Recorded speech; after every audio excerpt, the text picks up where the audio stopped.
The Red Mage in 5.18. The Red Mage, being our bastard son of black and white magic, seems to be in a mysterious spot at the moment. Its playstyle and combat system feels very nice, having some big crit numbers and massive spells, as well as a fitting melee rotation as its bursting phase, finished through Scourge as another massive follow-up explosion to Verholy or Verflare. Still, there are many problems I experienced when playing the Red Mage and directly comparing it to the Summoner. First, let me recall these thoughts, that Square hopefully gets to the idea to nerf the Summoner on his actual position.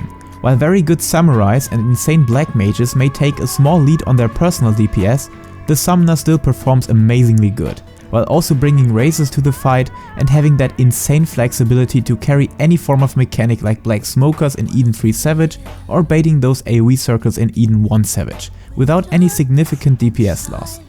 And that is definitely where my problem with Red Mage comes in. While still being more agile than a Black Mage, I have to correct my former statements inside my caster comparison video. The Red Mage's dual cast system is very nice, and this simply grants the Red Mage a nice tool to handle any form of movement. But baiting those AoE circles in Eden 1 for instance can really be a pain in the ass. I may not know a perfect solution to work this off, but nonetheless, this shows a sequence of AoEs that are directly followed by additional ones will break the Red Mage's dual cast agility. You at least need the possibility to hard cast one spell, and fleeing from those circles, I hope you guys have a solution for this really, makes the Fence's life much harder than the one of our Bahamut dude. Remember, Summoner loses 40 potency per spell when moving, and if you manage to save some Aggie assaults for that part, you will lose even less potency until nothing at all in the best case. Okay, so let us see where I feel good for the Red Mage and where I think he's still a wonderful choice for a DPS spot in your group. Eden 2 for example. This is a perfect dummy fight having some movement, but everything can be planned beforehand, and with slide casting and pre-positioning you can manage many of these mechanics without delaying or interrupting your casts too heavily. These fights for example are encounters where the Red Mage should outperform the Summoner by a small margin in a perfect balanced situation, and I hope Square will take this example fight for balancing the Summoner to the level where he should be. But there is more. In dungeons, the Red Mage performs brilliantly and having some insane and easy to perform AoE devastation, that in my experience outperforms Black Mage and Summoner both. But the best advantage over the Summoner are situations where you need small damage peaks ASAP. At Eden 1's Meteor phase for example, the Summoner has to rely on his rune spells or Aggie assaults because using dots here would not pay out, and those are cut down very quickly by design. The Red Mage on the other hand can get one cast plus one dual cast combo into the meteors, which is way better, but sadly these are very limited occasions to make use of this advantage. So apart from balancing the Summoner, which would make sense for all DPS, the Red Mage needs one single adjustment to perform at the same level of movement and flexibility like the Summoner does. My suggestion is so simple and easy that I cannot understand why Square hasn't already made use of it or considered it at least on their own.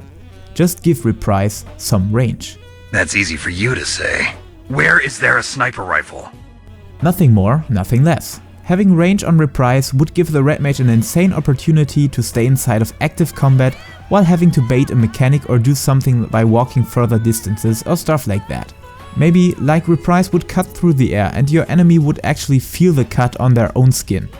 Damage does not be realistically in a fantasy MMO, right? So Square, just make it simple and think about my suggestion, if by any chance this idea gets to your headquarters of theory crafting. Oh wait, there were some other DPS jobs and not the Summoner alone. Here I think the Red Mage feels very stable and seems to fit to his role of having access to raising abilities. Black Mage still has the damage advantage, and that should be the case of course. And all melee jobs still suffer more from positional requirements and the need to stay in melee range, that their DPS advantage over the Red Mage definitely is justified. Only the ranged physical DPS may lack some DPS compared to Red Mages, but that's more like their problem, not the one of the Red Mage. So all in all, the Red Mage is at a solid state, not only by the Metal Gear theme I brought over him, but for balancing reasons as well. If Square would grant him a ranged REPRISE, that would be pretty good. I'm really excited to hear your thoughts and ideas about the actual state of our dual Fencer, so tell me about it in the comment section. Thank you guys for watching and finally ending this year with Red Mage again. Or maybe not. So stick around and click the like, sub and notification button for more tactical espionage Final Fantasy action. See you around, and until then, take care.